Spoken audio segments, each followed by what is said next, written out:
और आपके हवाले से तो बहुत सारी बातें मशहूर हैं कि लाइव जब जाती हैं नादिया साहिबा तो अगर कोई गुस्ताखी करे तो उससे लड़ भी पड़ती हैं और उधेड़ भी देती हैं और फिर जैसा कोई बात कर रहा होता है उसी टोन टेम्पो में जवाब भी देती हैं। हमने अक्सर अपने मेहमानों से पूछते हैं तो वो ये कहते हैं कि इग्नोर कर देना बेहतर है, लेकिन आपकी पॉलिसी डिफरेंट है। व्हाई इज दैट जी? हर चीज़ का एक तौर तरीका होता है, सर्टेन किस्म की एक आपकी जिसे कहते हैं ना कि एक मैनरिज्म होती है और एटिकेट्स जिसको बोलते हैं। इसी तरीके से सोशल मीडिया की भी एटिकेट्स होते हैं। तो सोशल मीडिया के एटिकेट्स जो हैं वो अनफॉर्चुनेटली हमारी जो आवाम है वो उनको टेक्नोलॉजी पहले मिल गई है, लेकिन एटिकेट्स वाली चीज़ है वो इनग्रेन नहीं हुआ है, you know, because they just think के जो भी उनके मुंह में आए वो बोल देते हैं, you know. So I feel के ऐसे लोगों को जो है वो उन्हीं की ही अपनी ज़बान में अगर आप उनको ऐसी एक बात बोलते हैं तो फिर उनको भी एहसास होता है कि यार नहीं, ये हमने भी, अगर उनको बुरा लगता है तो उनको एहसास होना चाहिए कि हमें भी बुरा लग सकता है, या वो बात जो है वो किसी और को भी वो गुस्सा दिला सकती है। सो मतलब कि ये एक्चुअली मैंने सबसे पहले जो मैंने एक कमेंट किया था और बहुत ओपनली मैंने उस औरत को जो है वो बहुत बुरा भला कहा था और उसके स्क्रीनशॉट्स बहुत तरफ जो है वो शेयर हुए थे कि मैंने अपने बच्चों की किसी ईद के you know like family picture एक डाली थी बच्चों की, और उसमें बच्चों का तो आपको पता है ना कि मतलब जब ईद पे तैयार होते हैं तो पूरे तरीके से ईद के लिए ड्रेस्ड अप हुए हुए थे। तो उसमें जो है वो एक अगेन तंग करने वाली बात थी कि किसी ने जो है, एक औरत ही थी और बल्कि उसकी भी डिस्प्ले पिक्चर जो उसकी डीपी थी उसमें भी उसकी अपनी तस्वीर उसके अपने बच्चे के साथ थी। तो she was a mother and she was somebody who should have understood कि यार आप you don't cross that line. तो उसने जो था वो लिखा था कमेंट मैले बच्चे, और मैले बच्चे के बाद उसने एक जो हंसने वाला जो होता है ना इमोजी, वो हंसने वाला इमोजी उसने डाला।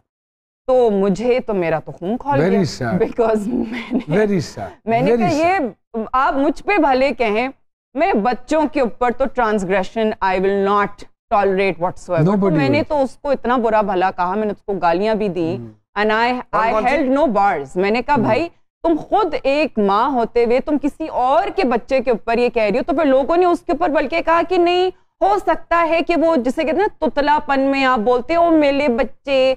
मैंने कहा नहीं जी, ये तुतलापन वाला मेरे बच्चे नहीं थे कि जी वो मेरे बच्चे को मेले बच्चे, वो क्योंकि वो उसके सामने जो इमोजी था वो स्माइलिंग हाँ वाला जो मजाक उड़ाने वाला, हाँ मजाक उड़ाने वाला एक मखसूस तबका है हमारी सोसाइटी का जो कॉम्प्लेक्स का शिकार है बेसिकली, और उसको सवाए तनकीद करने के और कोई काम नहीं। आपने कोई अच्छी बात भी की होगी तो वो उस पर भी तनकीद करते हैं। लेकिन मैं सिर्फ अपनी प्रोग्राम की वसादत से ये सिर्फ एक रिक्वेस्ट करना चाहूँगा, अगर आपको हमारी कोई चीज़ अच्छी नहीं लग रही या आपको कोई भी चीज़ अच्छी नहीं लग रही, ज़रूरी नहीं है कि आप उसके नीचे वजह से लिखें, बुरा भला लिखें, आप इग्नोर कर दें, आप कोई और तस्वीर देख लें, आप ना देखें हमारी हम भी उसी तरह के हसास तबीयत रखने वाले लोग हैं जैसे कि आप हैं। अच्छा सर, मेरे हिसाब से वैसे रिप्लाई करना नहीं चाहिए, मतलब मेरी जाती ये सोच है। अगर वो इस काबिल बंदा होता तो वो पहले जो उसने बात की है वही ना करता वो।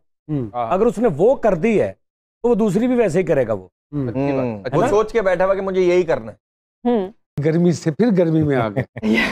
नादिया हुसैन कौन है? You started as a model, then acting and then this nothing left. Denting painting का काम भी शुरू कर दिया। इन्होंने कहा कि कोई भी खूबसूरत नहीं रहने दूंगी सोसाइटी में। बिल्कुल, अब काम ही छोड़ती, बाहर को छोले बेच रहा होता कितनी लाओ में बेच। You took the responsibility of making everybody beautiful. Why? Because मैं कब तक मॉडलिंग करूं? मुझे एक फीलिंग होती थी कि my own destiny has to be in my own hands. वाह वाह वाह। You know, I don't like that feeling of being dependent on people. तो because मैंने डेंटिस्ट्री पढ़ी हुई थी तो as a medical professional I had the medical leverage कि मैं फिर एस्थेटिक्स की तरफ मैं अपना रुझान जब मैंने किया तो मैंने फिर सिंगापुर से जाके मैंने कोर्सेज किए और फिर मैंने डिसाइड किया कि मैं जो हूँ वो एक क्लिनिक खोलूँगी, और क्लिनिक के साथ साथ फिर प्लान हुआ कि सैलून भी खोल लेते हैं। तो वो सैलून भी खुल गया, क्लिनिक भी हो गया, आइसक्रीम पार्लर भी खोल लेते हैं क्योंकि दांत निकालने के बाद आइसक्रीम खाने को बोलते हैं डॉक्टर। अच्छा सर, मैं मेरा आपसे एक सवाल है, कुछ डेंटिस्ट के पास अगर आप एक दांत निकलवाने जाओ तो एहतियातन दूसरी भी निकाल देता है, कहता है एक्चुअली हमारा पैकेज है। तो आप इस तरह का कोई पैकेज देती हैं? By one get one free बना ना।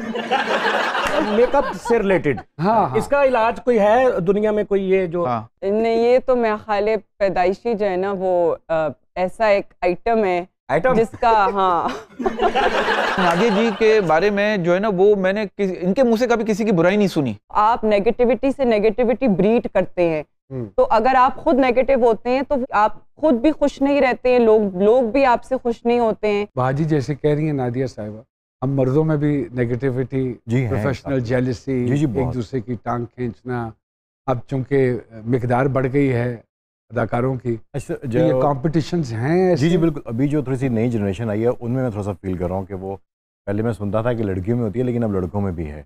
17-18 साल से माशाल्लाह काम कर रहे हैं। क्या मुश्किलात फेस की हैं यहाँ तक पहुँचने के लिए? बहुत ज़्यादा, क्योंकि मेरा तो क्योंकि लिंक भी नहीं था, शौक था मुझे बाई बर्थ एक्टर बनने का, तो पीटीवी, फिर कराची चला गया, फिर वहाँ से, लेकिन ये कि फिर ऑन ऑफ चलता रहा मेरा, बीच में मैं गैप देता रहा। एक टाइम पे मैं बाहर जाने के मूड में आ गया था, फिर बिजनेस करने में आ गया, तो वो बिना टाइम था रहा बीच में। और उसकी कोई खास वजह थी? 2008 में प्लान ऐसा था कि डिसाइड हो गया था, काफ़ी चीज़ें अच्छी की, लेकिन आपको अच्छा आगे से रिटर्न मुझे नहीं मिल रहा था, रिस्पॉन्स नहीं मिल रहा था। उसकी क्या वजह आपको लगती है? डे वन से मेरे साथ ये है कि मैं जब भी सेट पे जाता हूँ, जिसका भी काम करता हूँ, तो मेरा ये होता है कि बस मैं अपने जाऊँ, काम पे जाऊँ, वापस आ जाऊँ, मुझे मेरा कैरेक्टर बताओ, मुझे मेरे पैसे दो, दैट्स इट। मेरी किसी के साथ उतनी ज़्यादा है नहीं। तो अब आगे क्या प्लान है? आर यू स्टेबल नाउ, और आप समझते हैं कि आप इसको आगे लेके चल सकते हैं? अच्छा, ड्रग्स के ऊपर एक फिल्म भी कर ली आपने, उसका भी रिजल्ट आने वाला है? जी इंशाल्लाह। मेरी अभी माशाल्लाह 2 तो कंप्लीट है, तीसरी एक फिल्म कर रहा हूँ, माशाल्लाह अभी 2-3 प्लेस भी कर रहा हूँ। अब जो कंपटीशन आ गया है, आई मीन अब तो जब से लोग ब्यूटीफुल दिखना शुरू हुए हैं, या उनको लगता है कि वो ब्यूटीफुल दिख सकते हैं, और इतने डर्मेटोलॉजिस्ट मार्केट में आ गए हैं, how this business is going to survive? क्योंकि मशीनें, I am sorry I am cutting you, क्योंकि मशीनें भी बहुत सारी सी आ गई हैं। सो आई मीन ये लेजर से खिंच जाएगा। मैं कुछ नॉन इन्वेसिव चीजें होती हैं, कुछ आपको इन्वेसिव भी करना पड़ता है, सर्जिकल भी चीजें होती हैं। और उनके लिए एमबीबीएस होना जरूरी या डॉक्टर होना जरूरी है। अगर आप वैसी मशीनें चला रहे हैं तो फिर टेक्निकल होना जरूरी है, लेकिन अगर आप इंजेक्टेबल्स और इन्वेसिव कर रहे हैं सर्जरी के लिए, तो फिर आपको एमबीबीएस होना जरूरी है, ताकि फिर आप उस सर्जिकल चीज जो है वो। कभी आपके साथ ऐसा हुआ कि कोई आया और वो बहुत बढ़िया हो, उसकी स्किन भी बड़ी अच्छी हो, और वो कह रहा हो कि मुझे ये कर दें, और आपने उसको कहा हो नहीं भैया आपको जरूरत नहीं है? हाँ, बहुत से हैं। होता है ऐसे? बिल्कुल। But they insist you to do it? या अगर वो, फिर मैं उनको बोलती कि अच्छा ठीक है ये थोड़ा बहुत करा लो, यू नो, क्योंकि इससे जो है वो थोड़ा बहुत बेहतरी आ जाएगी। क्योंकि आम डॉक्टर तो ग्राहक जाने नहीं देता। हाँ, ग्राहक नहीं, मैं वैसी बिल्कुल भी नहीं हूँ। मतलब मुझे होता है कि मैं कस्टमर को वो एडवाइस करूँ कि जिससे उसका पैसा भी जाया ना हो, उसको फायदा भी हो।